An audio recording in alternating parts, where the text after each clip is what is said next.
In 1961, Japan's defense forces adopted the Type 61 tank. Compared with contemporary American or Soviet designs, it looked outdated almost from the moment it appeared. Yet despite its obvious shortcomings, it remained in service for decades, simply because it was exactly what the country needed at the time. Mitsubishi began work back in 1955, shortly after the self-defense forces were established. After Japan's defeat in the Second World War, the country no longer had a domestic tank industry. The entire Imperial-era fleet was scrapped. Then the Cold War began, and the Korean War broke out. Under agreements with the West, Japan rebuilt its military as the self-defense forces. Early on, Japanese tankers received Shermans and Chaffees, but those could not be a long-term solution.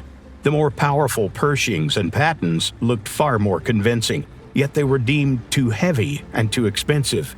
Officers liked the nimble Bulldog, but it still lacked adequate protection. So the military went looking for a golden mean. Japan wanted a compact tank in the 35-ton class armed with a 90mm gun.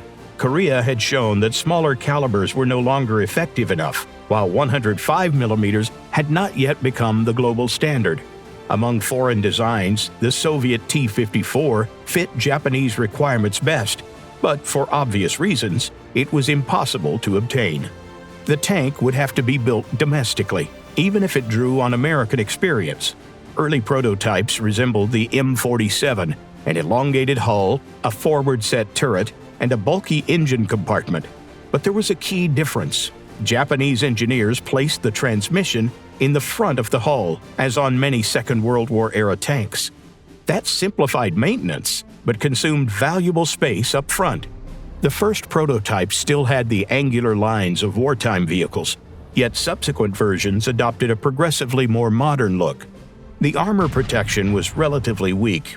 It was hard to justify even with a first-shot philosophy. The engine lagged behind American counterparts, and the gun no longer seemed especially powerful. But those drawbacks were offset by the tank's compact dimensions. Its height and width allowed it to be moved over Japan's narrow roads and bridges.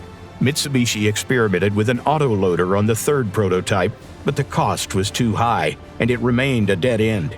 In other respects, however, the work was carried through and the design was readied for production.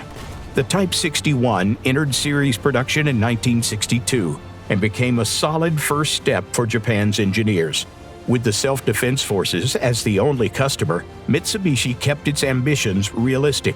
By focusing on local terrain and the tank's expected missions, the company produced a vehicle suited to ambushes and defensive fighting. The Type 61 stayed in service for many years and went through several upgrades. For example, some vehicles received infrared searchlights, but the chassis was already near its limit. There was little room left to increase firepower or protection. The next step for Japanese tank design was the Type 74, but that's a story for another time.